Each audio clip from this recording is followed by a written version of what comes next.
Thank you for listening to this episode. Make sure you come back for the next episode covering the points of this conversation. And follow the podcast on social media by finding @Prestigious_Pod. Follow me, Mr. Kent, at Mr. Chris R. Kent. Follow me, Chris Bean, at Chris Bean Official. Join our Discord for exclusive content and personal interactions. And if you'd like to be coached on how to live a more prestigious life, you can reach out to me, Chris Bean, on one of my social media platforms, or by emailing the podcast directly at prestigiousinitiative@gmail.com. Lastly, sign up for our newsletter either through social media or on our website. This is the Prestigious Initiative. Welcome. I'm Chris Bean, and here with me is Chris Kent. Hello, Mr. Kent. Hello, sir. We have a truly extraordinary guest with us today. Darrin Schenck is a former pro racquetball player, an accomplished coach, and a survivor of a life-altering collision. Darrin, thank you for being here with us. My pleasure, guys. Thanks for having me. So, Darrin, can you start us out by giving us a little bit of background? What brought you here today? Well, as you kind of alluded to, I've been on a kind of personal crusade of my own after that head-on collision with a wrong-way drunk driver that I was involved in that situation a few years ago.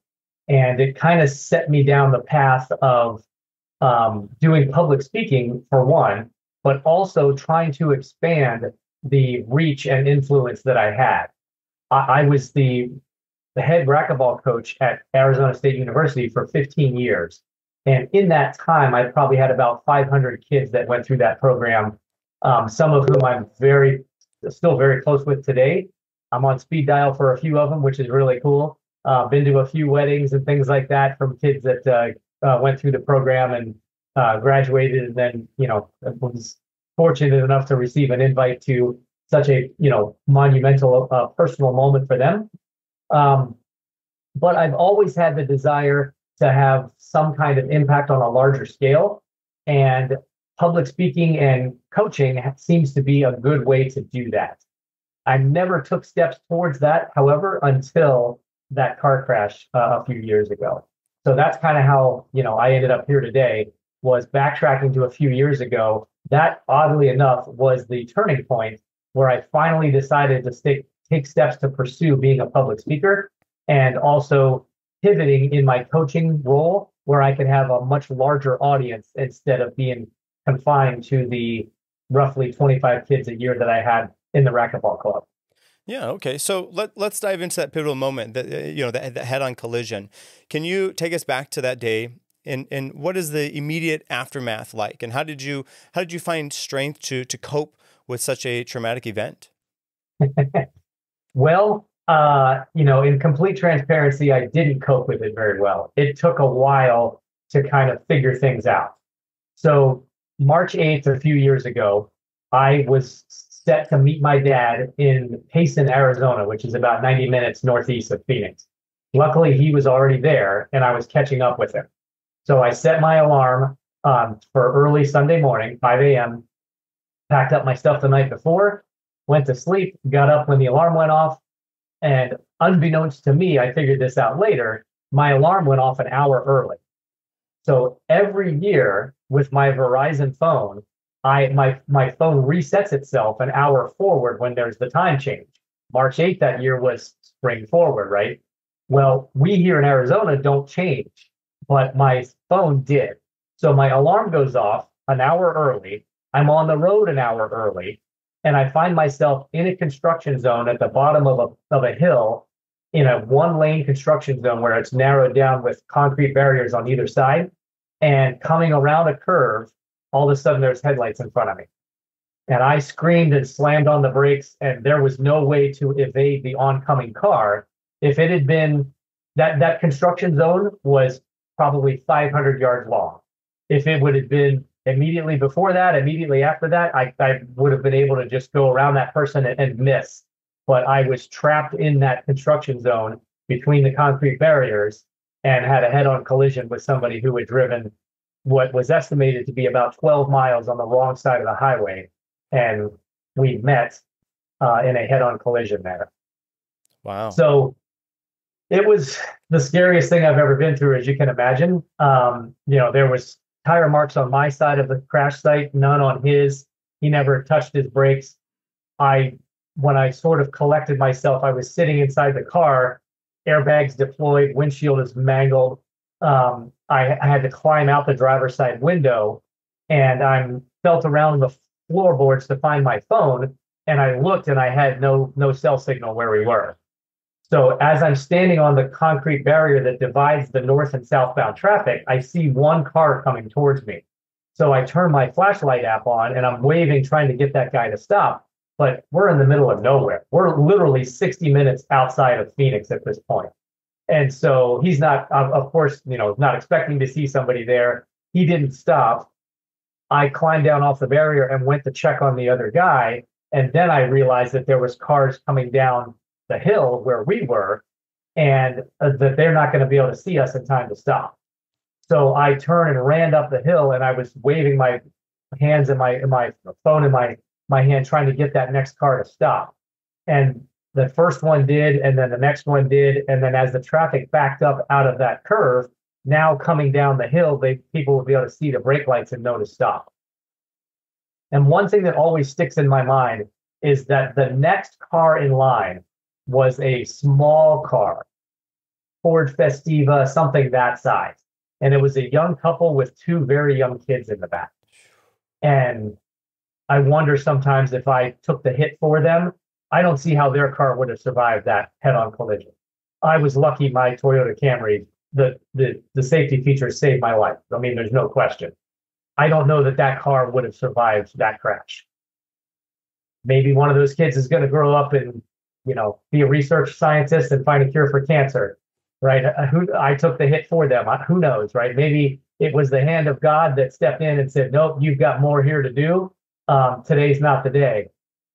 I don't know. I mean, I still wrestle with that stuff quite a bit.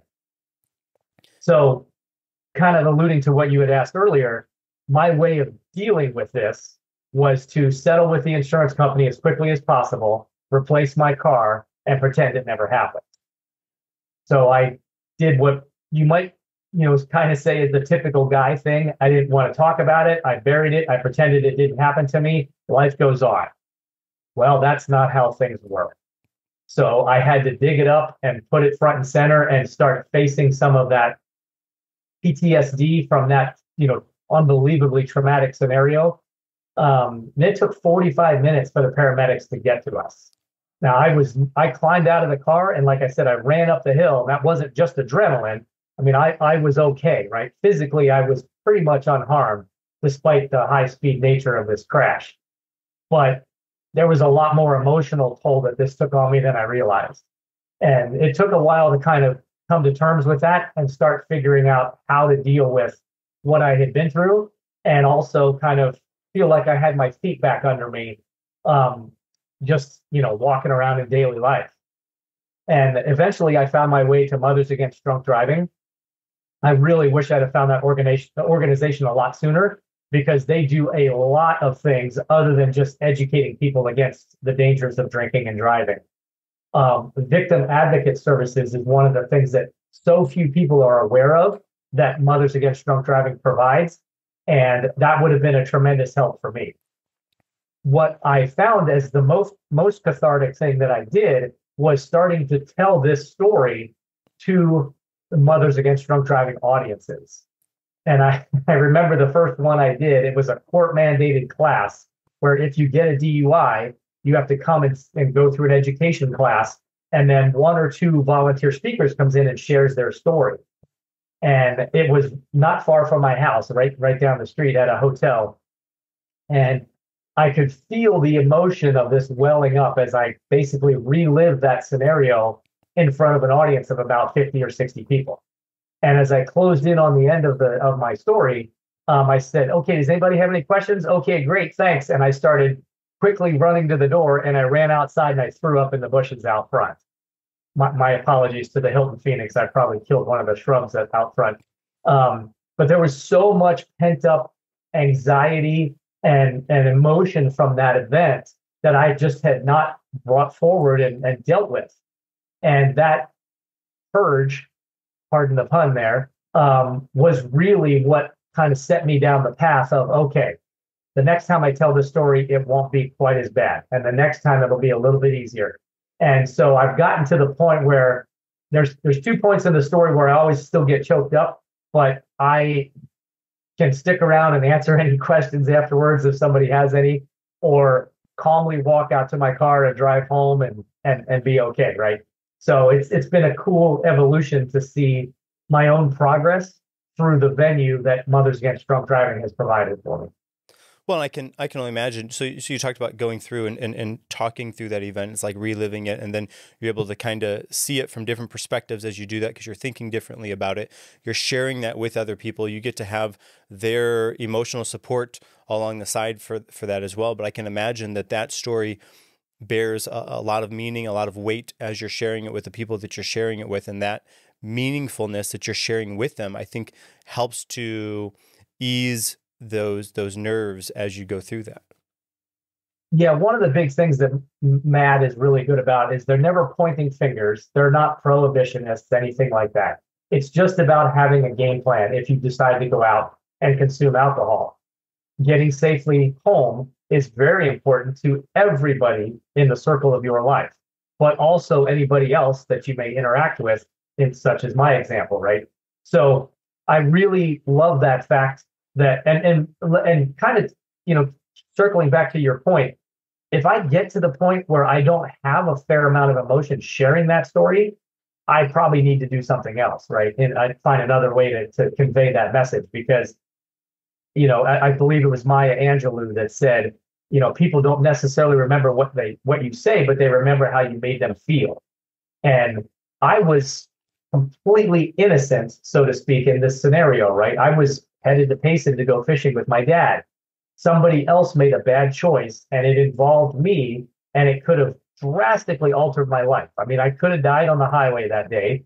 Statistically, every 39 minutes in the United States, somebody dies at the hands of a drunk driver.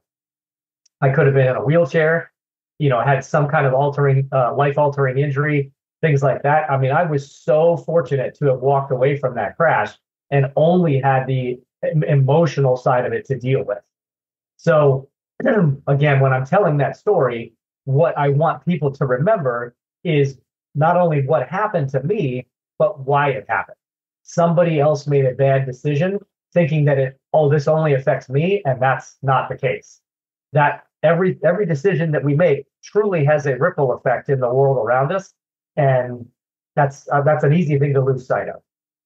Well, and how long did it take for you to process this to the point where you could go in front of a group of people to share that story with them? It was a few years in that time gap, excuse me, that I from the day of the crash until I was in front of an audience, it was about 3 years. It took me a while. I mean, settling with the insurance company and all that stuff took a good couple of months. And then I replaced the car. And like I said, I just tried to kind of go on with my life for a little while, like it didn't happen.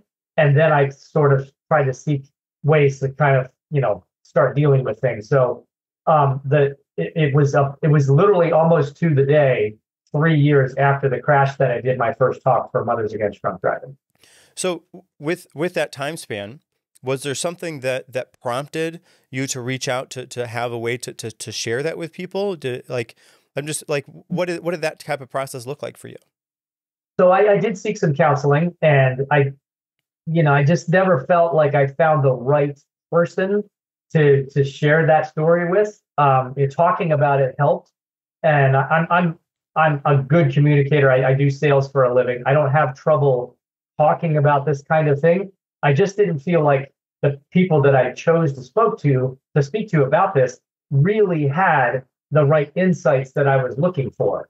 And again, an organization that focuses, one of their primary focuses is victim advocacy.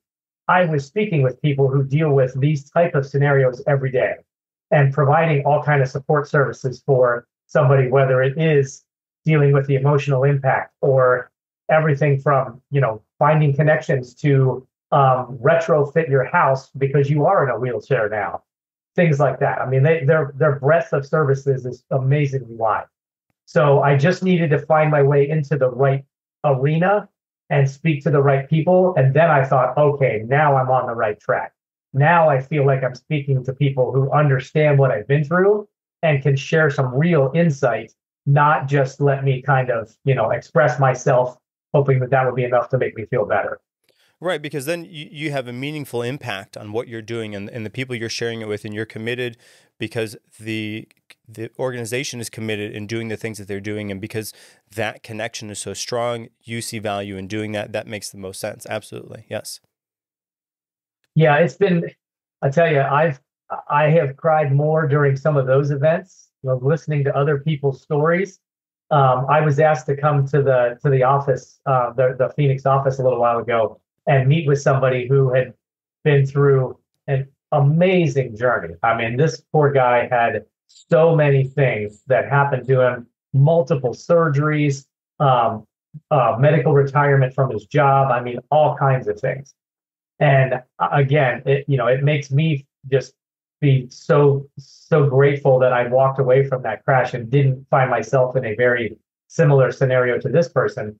But we shared a few moments, and I was so amazed with his wife and how strong she was, and how this tragic event has somehow brought their family closer together. It's really, the human spirit is an amazing thing. It really is. And those moments just, sometimes they just get emotionally overwhelming. And I don't hesitate to, give somebody a long, hard hug and cry on their shoulder while they're doing the same thing.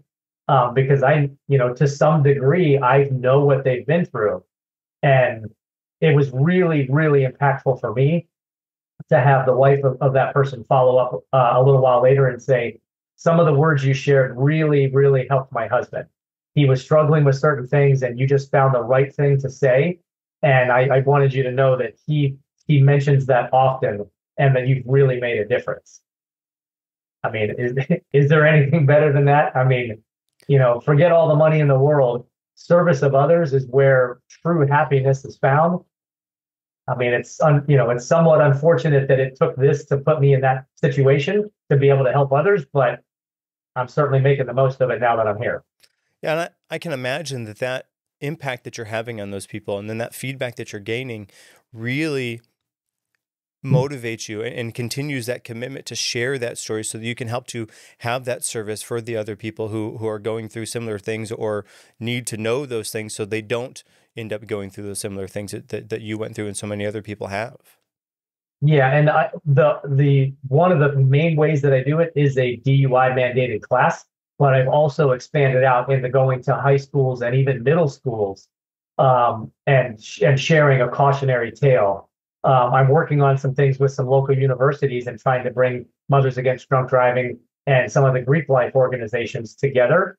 The Greek life organizations have requirements for education around these sort of things, but they also do a lot of community service that maybe not everybody's aware of. Mothers Against Drunk Driving does a charity walk every year. They do other functions that are fundraising for the organization itself, because all the services they provide are free. So they do a lot of fundraising to be able to facilitate those community programs. I would love to bring the college groups and that group together and really, truly have an impact here. And maybe that becomes kind of a template to be implemented elsewhere also. Absolutely. Yeah. And of course, then if you can share that with the more people you can share that with, the more reach and expansion that gets, hopefully the less likely those things are to happen in the future. That's the dropping of the pebble into the pond, right? Like, I only have so much reach and bandwidth, but we're all only a couple of people away from touching 1 million people and having impact ripple through the world. And I can't do it alone. And again, I'm not trying to. I'm trying to recruit as much help as I can by doing some of the things that I've been doing. Well, I commend your efforts. Thank you. Now, as we move through here, we've talked a little bit about being a pro racquetball player, and then from there, you journeyed into being a coach. And what did that kind of look like for you? And how did your time being a player translate into you being a coach? I learned an awful lot as a coach, and one of the things that I learned was that I was a terrible coach for myself as a player. I had a very unique start to my journey in that sport. My goal and my plan was to be a wrestler in high school and then get a college scholarship doing that. I was following in my dad's footsteps. I had been kind of, structured towards that for, much of my young life. And I got injured. I had a neck injury wrestling for a position on the team as a freshman in high school. And that ended my wrestling career. That was quite devastating at the time. The injury was not, incapacitating by any means, but it just ripped the rug out from under me in terms of what I thought my life plan was going to be. But a while later, I discovered the sport of racquetball, and the first tournament that I ever played in was a professional event. It was a pro-am, so there was amateur events, and I played the lowest level amateur division possible and lost in the first hour of the first day, 15-1, 15-2. I just got destroyed, right? Talk about an auspicious beginning. But after that, I'm sitting out on the bleachers where the main showcase court was, pouting that I lost and was out of the tournament already. And I watched some of the pros warm up and play, and I'm like, oh my gosh, this is amazing. And I decided right there in that moment, I'm going to be one of these guys, even though I was at the bottom of the food chain by every definition. In fact, the tournament director came over to me and said, hey, somebody in your division didn't show up. Do you want to play again? I was like, yeah, I'd love another chance. And I got beat just as bad the second time. I was not better an hour later, despite watching the pros play a few matches. So, but I literally at 15 and a half made the decision that this is what I'm going to do. And everything I did for the next 10 years was measured against, does it get me to where I want to go? And I would never have allowed one of my students to follow in my footsteps. I moved through the ranks too quickly. I put way too much pressure on myself. I had a timeline in my head that I had to stick to, whether I was not adjusting, truly learning to win at a certain level before moving up to the next level. Made a lot of mistakes. And it was, I got to be careful how I state this because I don't want to give the wrong idea, but I watched the Last Dance documentary during COVID. And right after that, I watched one of the Kobe Bryant documentaries. And it wasn't until then that I realized that I was not as psychotic as I thought I was. I had the mindset of one of those kind of guys. Now, I did not become number one and dominate my sport. I'm not equating myself to Michael Jordan and Kobe Bryant. But when I listen to those kind of guys tell their story about how driven, and the word that always comes up is tortured, not, like the wins were expected and the losses were devastating. I just did not do a good job of managing how I viewed myself in that world. And the best takeaway that I can share is that I was number 18 in the world for 3 years. And for those 3 years, I was mad because there's 17 people in line ahead of me. I never turned around to see the entire planet lined up behind me until after I retired. It took some time away from the game before I could ever step back and really appreciate what I had accomplished. Because most of the guys that I competed against started at 6, 7, 8 years old. I started at basically 16. I made it to the pro tour level without any real coaching. I didn't have any money to do it, so I had to figure out how to find sponsors and people to help me achieve that dream. There was so many things to be proud of, and I never gave myself any credit for it whatsoever during the process. I had to be retired and looking back on it before I ever went, hey, you know what? That was really something. You should be proud. So in that little bit of a gap that I took away from the game, when I came back as a coach, I wanted to make sure that I did not further that process for somebody else. I wanted to be a good coach that it truly influenced people and helped them maximize their time on the racquetball team in college and help them build some skills that would serve them very well throughout the rest of their life. And that was my focus from early on. I figured out that I was teaching life lessons disguised as, racquetball a couple of times a week for 9 months out of the year. Okay, so being a coach, how do you balance that level of getting your players to play the game basically for the sake of playing the game, despite whatever drive and effort that they have, but also endow them with that drive so that they can continue to progress and learn more without feeling stuck where they are? Well, that is the art of coaching for sure. And the really tricky part was that I inherited the year that I started, my women's team won a national championship. The guys were fifth. We were number 2 overall. So I inherited a very good group of players. But in subsequent years, there sometimes would be 1 or 2 of the girls at number 5 and number 6 on the team that had never played racquetball before. I recruited them out of the rec center, or I would watch them, they had borrowed rackets and were trying to figure out how to play racquetball. And they were athletic enough that I thought, hey, I can teach you how to be a racquetball player.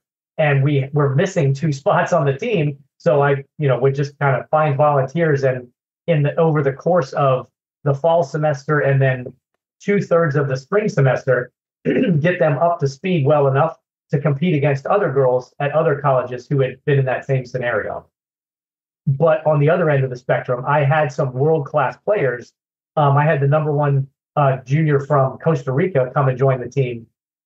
She wanted to come to Arizona State University to study industrial engineering, but she also happened to be on the Costa Rica junior national team and representing her country for several years before she ever got to us at ASU. So I had a true, wide spectrum of talent and dedication and interest level on the men's and women's teams. And the real art to what I did, one of the things I was most proud of was finding, the right level of motivation and personal accountability for the high level players, and then bringing along somebody that may have not had any kind of athletic background at all and turning them into a cohesive team to go represent the school in the intercollegiate championships once a year.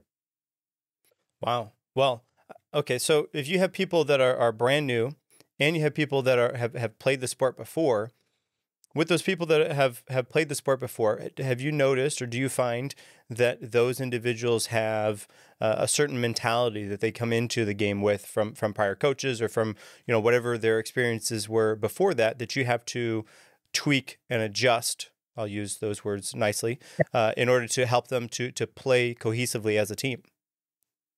Yeah, some of the tricky part with some of the advanced players, I was always able to beat everybody on the team, but not by much sometimes. There was a couple of players that it was a real struggle for me to compete with and be able to beat. But that always helped not only pull them up, but also solidify some of the strategic changes that I was trying to help implement to make their job on the court easier. I wasn't a guy that was blessed with a ton of natural talent. In fact, I was one of the slower hitters and smaller guys on the pro tour. So I had to figure out other ways to be competitive against guys that were better athletes, hit the ball a lot harder, things like that. And so my approach to the game, my tactical assessment of each opponent that I faced, and also how to structure my own game plan, was a key part to my success. And teaching that to any level player, whether it's somebody that's really already towards the top of the food chain or somebody that's brand new at it, those core principles applied at any level. And my job was just to help them dial it in at the level appropriate for them. So I like that concept. So essentially you are leading by example, right? Have you ever, so a small background about us, we're martial arts instructors. And so that's where the basis of some of these questions are. Have you ever found that as you are leading by example, as you're playing your team, that a certain percentage of your ability is implied, meaning, of course, he should be able to beat me because he's the coach. And with that, how do you navigate that so that you can still motivate your players to achieve more without thinking I'll never be as good as the coach is?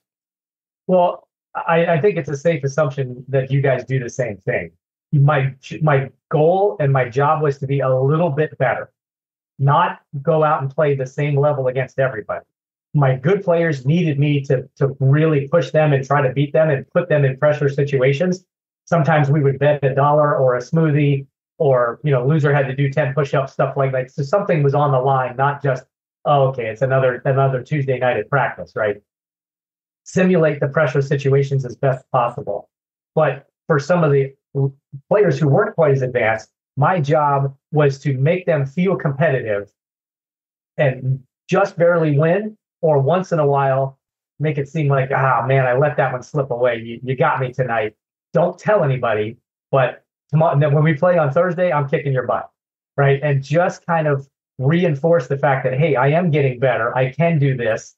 Yes, I watched Coach Darrin, play the number 1 player on the team and beat them, but I did pretty well tonight, and I was able, he kept me close, and then I was able to win in the end. Those kind of micro wins pay such dividends in the long run. And I know you guys operate with that same philosophy.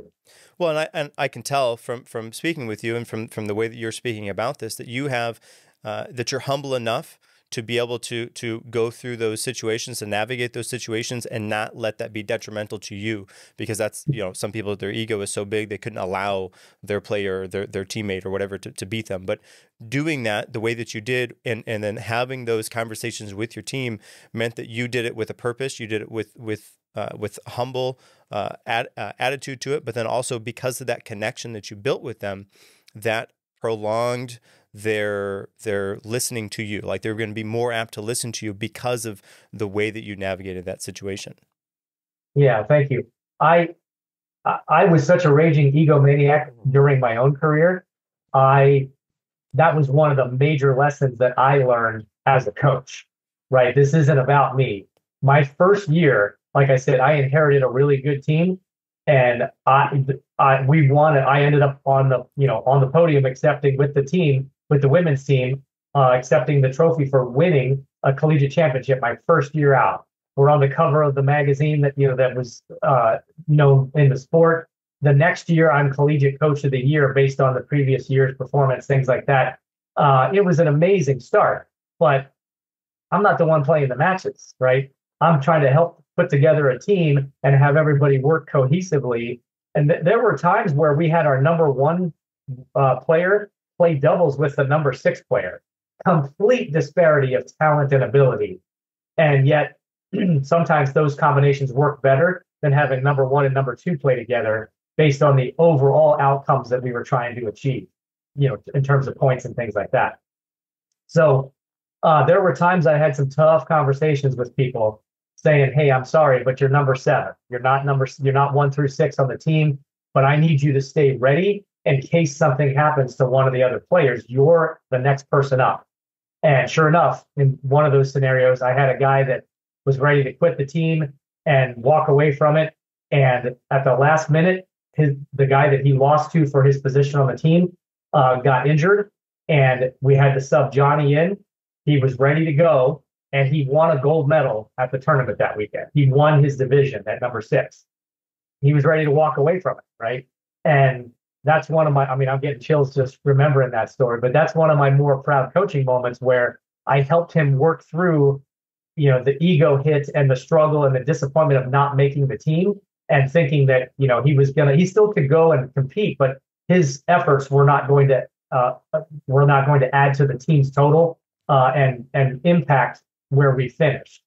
Well, turns out he ends up number 6. He wins a gold medal, and because of his finish, the men's team finished higher that year. That was one of the highest finishing years that we had. So, those moments. I haven't talked to Johnny in a while, but the last time we did, he had been out of school for several years, working in the real world, and he said, "Gosh, Coach, talking to you just takes me right back to that weekend, and winning the matches and getting my gold medal and coming up and giving you a huge hug." He's like, I just can't thank you enough for that moment in time. And that, again, that's the stuff that just, is why you love being a coach. Yeah, it's interesting. It's not always the highs of the high that are most remembered. Sometimes it's the lows that are then followed by a medium high. You know, Yep. everybody, coaches, teachers, all these people, they have these real highs, and sure, those are memorable, but sometimes the most memorable are the lows that are followed by just a medium win. And that is so much more because of the low that it came from, to just that few steps above, like, wow, that feels so good. And, you know, I can imagine being a coach, you know, for the time that you were, and going through the experience that you've had many moments like that with your players. It has been amazing. I mean, I still get pretty choked up telling some of the stories. I mean, you know, I try not to play favorites. You know, I've had amazing teams throughout the years. But there's still some individual players that I'm still very, very close with and talk to on a pretty regular basis, which is amazing, right? I mean, there's plenty of people that go through college, do their thing, you know, go out into the real world and not have very many ties back to that time in their life. You know, being somebody that people still reach out to for general life advice or just to check in, see how I'm doing, things like that, really shows the level of impact that I did make. And that's, again, one of the most rewarding things there could be. Yeah, and sometimes we don't know how impactful those things that we say to the other people, our team members, our players, we don't know how impactful those things are, how memorable those things are, how important those things are. You know, overstretching, you could say something, you know, and that could go either way, where you could say something that would completely motivate them to do whatever the next thing is, or you could say something and hope that it does that, but you say it in a negative way and it does the exact opposite of that. So we have to be very careful about how we do that. And it seems that you've worked that out very well. Well, thank you. I'm certainly not perfect. I mean, there's some things that if I had, you know, redos, I would do things differently. But even you know, hard skills, like this is right up your alley. You know, teaching somebody to breathe properly sounds funny, but you know, as you know, we all start out breathing correctly as babies, and then at some point we change how we do that. And whether it's, you know, a first date or a job interview, or you know, the first day of a new job that right out of college, things like that, like the skills that you learn on the court transfer to everywhere else in life. And one of the things that we always practiced was controlling your emotions in a you know, stressful situation. And as you know, breathing is a core component of that. And so just little things like having everybody lay down and put their cell phone on their belly button and breathe so that they're pushing their cell phone up, breathe in through their nose and make the cell phone go up, and then exhale and make the cell phone go down.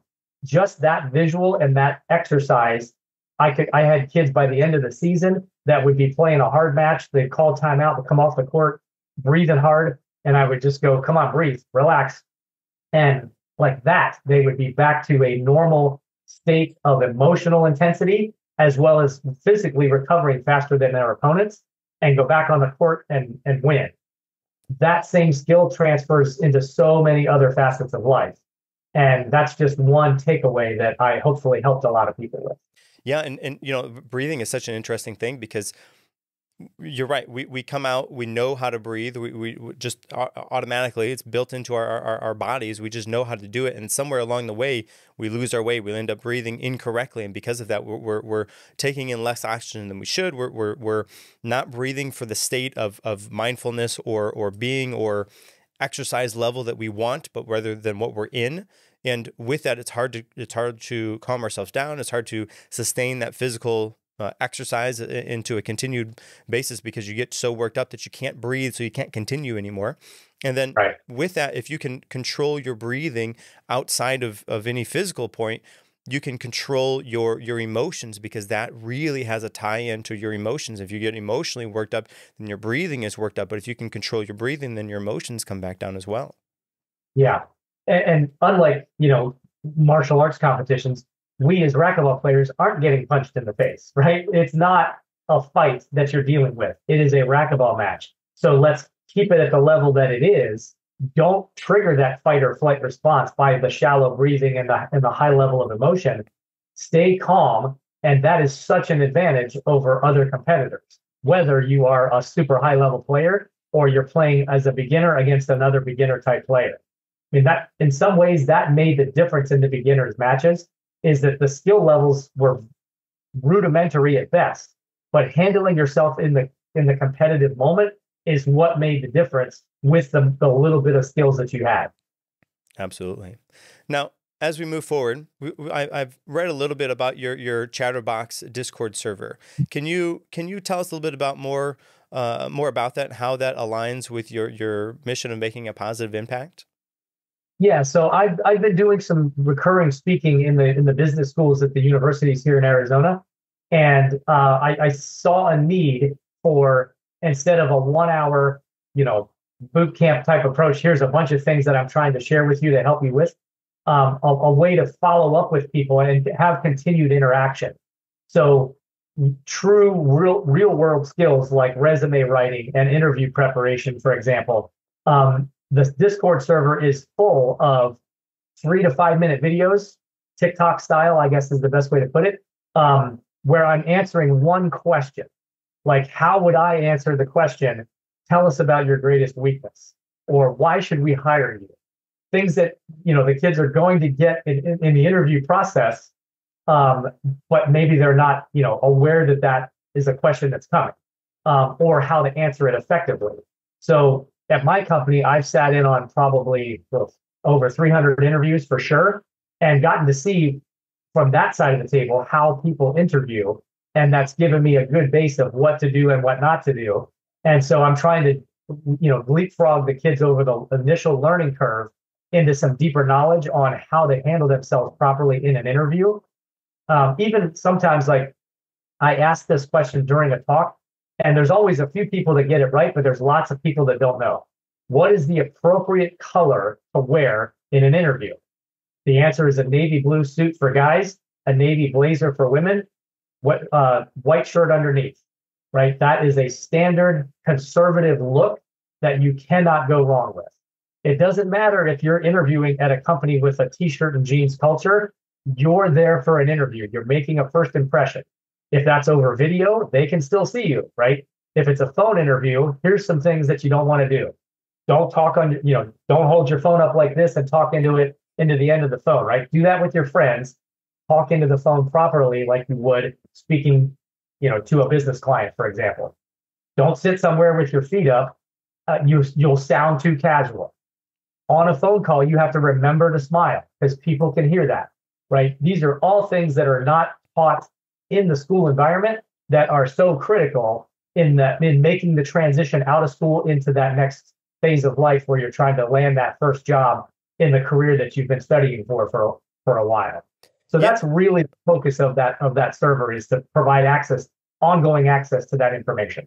Right, because you have your schooling that sets you up to do all these things, and you may be the brightest out of the bunch, valedictorian, whatever, but if you can't communicate what you have in your head to the person sitting across the table at the interview or on the other side of the phone or Zoom or whatever it is, then it doesn't matter how much you know if you can't share that information with them, if you can't present yourself in such a way that they can see that you add value to their company or that you would be the best fit for that role. Then none of that matters. And you're right. We don't, as students, we don't get to learn how to go through an interview process. Lots of times you learn by failing, which is a okay way to learn, but it takes too much time. So if you can learn those skills, because that's a skill, that being able to interview correctly, whether you're on either end of it, is a skill that everybody can learn. But we're not taught how to do that. We don't have interviewing courses of how to, at least I know of, maybe somebody does, but how to do that appropriately in the school setting, so that after you know all your stuff, you pass all your exams, you show up to the interview and you ace the interview because you also studied for that just as hard as you studied for those exams.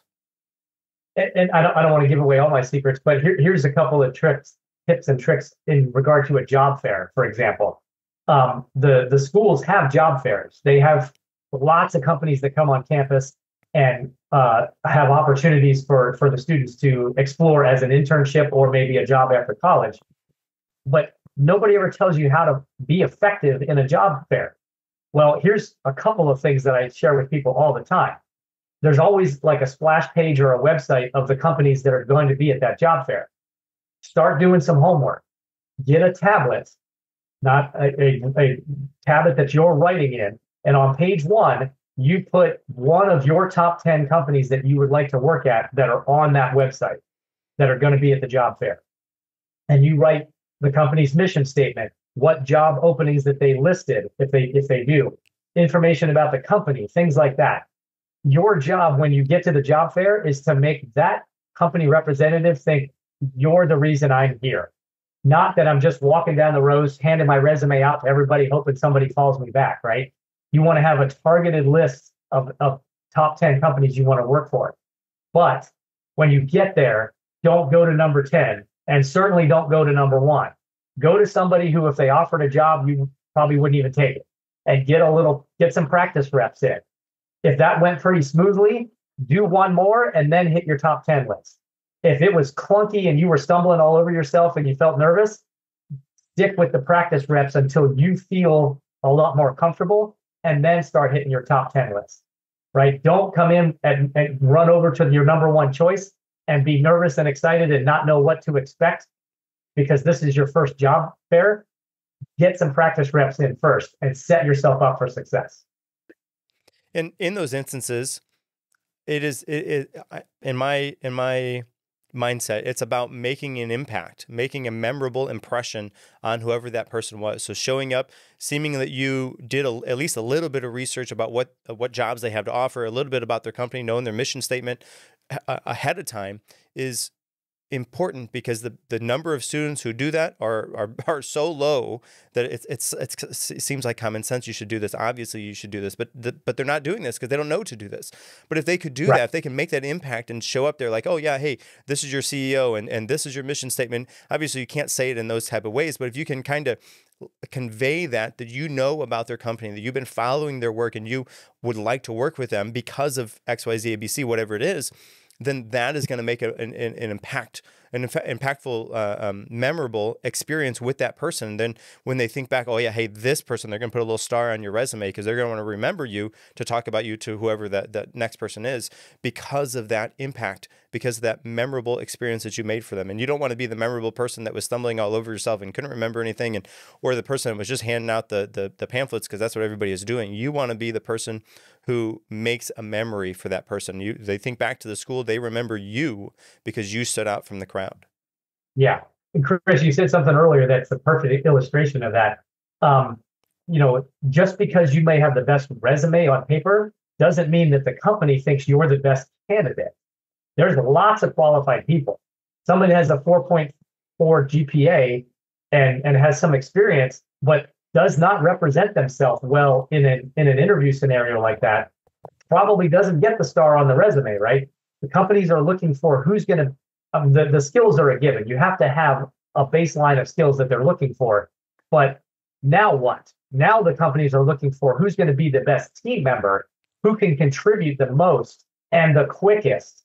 Because yes, you're going to graduate with a degree in industrial engineering, but whoever hires you still has to teach you that job at their company. You learned the academic side of those things, but you still have to be taught the real world application of that. So the companies are looking for people that are not only a great team player, but going to be coachable and again, contribute to the overall good of the company the quickest. And that's not always the person that has the absolute best resume. It's somebody who has a solid resume that represents themselves at a job fair and in interviews and stands out above everybody else. And you're right too, because when we are in school, we learn the academic side of it. We don't learn the real world world examples, the real world practice. And that doesn't happen until you're on the job. And the jobs, the companies are looking for people that they can and they're willing to put a time into, that they're willing to invest time into, because they're going to see some return on that. Now that, again, you're right, that isn't the person who always has the highest grade point average. It might not even be the person that's at the top of their class, but if you're the type of person who is accepting of feedback, who is committed and can show up and do the things that they want to do, that is the type of person who's going to get the job, moreover than the person who can win on the essays or win on the grade point average. If you can do both, all the more power to you, but that's what they're looking for. Yeah. And circling back to the coaching piece, again, I had some kids that were complete beginners in the sport that made it to collegiate All-American status by the end of their college career. They had to make the semifinals of their division. And it wasn't just number one, that applied to number 6 as well.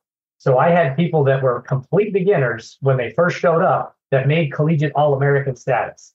You put that on the bottom of a resume as an additional information about me. I was on the racquetball team at ASU, and I was a two-time collegiate All-American. They're not asking how good of a player you are or how hard you hit your forehand. They read that stat and go, wow, this is a kid that has a lot of dedication, can stick with something that's difficult, can handle stressful situations, and look at all the other skills they bring to the table. There's the star on the resume. That's right.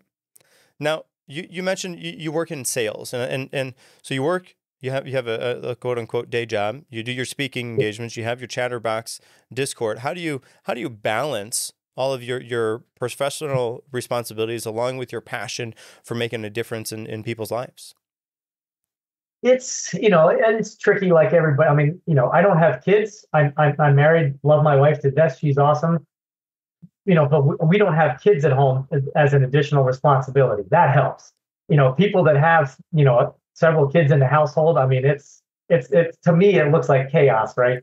I've got a day job that is my primary focus. Occasionally I get to do a speaking event somewhere, and sometimes it might be 3 back to back to back at a university. I have the luxury of being able to plug that into my schedule well in advance and schedule my day job around an afternoon that I spend at Arizona State University, for example. And then the coaching is always done outside of that. So sometimes it's nights and weekends. Some of it's via Zoom. And so I don't have to, meet somebody somewhere and have the travel time factored into it. I thrive very well in structure. And so by having a schedule that is mapped out, a week in advance or sometimes even longer, it just helps me, check all the boxes, make sure that I get my workouts in, take care of myself, again, lead by example, and, do a good job at my day job, and also keep my commitments for speaking engagements and things like that. And then bringing the right level of energy to the coaching sessions that I do. I mean, some of it's a learned skill over time for sure, but some of it is just having the structure of, okay, this hour of this day, here's what I'm doing. That really helps me a lot. Right. And I can imagine too, by knowing what you're going to do in advance, then you can think about those things. You can preset your brain into, okay, I'm going to do this, and then I'm going to do this. And you have, as opposed to, living chaotically and you're pulling one moment to the next. I can imagine I also thrive in structure and perhaps maybe sometimes too much. But anyways, having an idea of what I'm going to do from moment to moment is really important so that I can set myself up and get in the right brain space to do this activity, and then have a small window, 5 minutes, 2 minutes, even to close that window, close down that brain processing before you move to the next one. And I certainly can see the benefit of having and living, a life like that. I kind of don't have a choice. I mean, I have enough things going on that if I just try to, sort of flow through my day, I would do a sloppy job of everything and half of it would get done. Right. And I just can't, I don't, again, leading by example, I can't tolerate that of myself. And if I live that way, I certainly can't be critiquing somebody else, telling them, oh, well, you've got to set time aside to study. You've got to have more structure in your life. And then I'm not, doing that same thing myself. Absolutely. Well, Darrin, hey, I want to say thank you. Thank you for sharing such an incredible journey with us. And before we wrap up, do you have any final thoughts or key takeaways you would like to leave our audience with? Again, I really enjoyed this conversation. Thanks, guys. The big thing is, hopefully I've conveyed this of myself, but be a lifelong learner. Like, don't think that, I mean, I have some friends that peaked in high school or college was the highlight of their life, things like that. Whether you decide to put all your focus on having, raising some very effective or raising young kids into effective adults, or you've got other pursuits that you're after, prioritize your own health and be a lifelong learner. And that is the foundation of a happy life for sure. Life's always going to throw you curveballs, but the better of a job you take care of taking care of yourself, the better prepared you will be for those curveballs. And again, tying it back to what you guys do, if you can bring some voluntary struggle into your life, it makes that builds resiliency for all of the curveballs that life is going to throw you. You get some practice reps in ahead of time and are better prepared to handle the tough times that are inevitable for all of us. Well, thank you. And Darrin, if our listeners wanted to get in contact with you or find out more about you, where could they go to do that? My website is probably the best place, darrinschenck.com, or on LinkedIn. Coach Darrin is an easy place to find me as well. Very good. And I'll be sure to leave those links in our show notes. To our listeners, stay tuned for more inspiring episodes for the Prestigious Initiative. Until next time.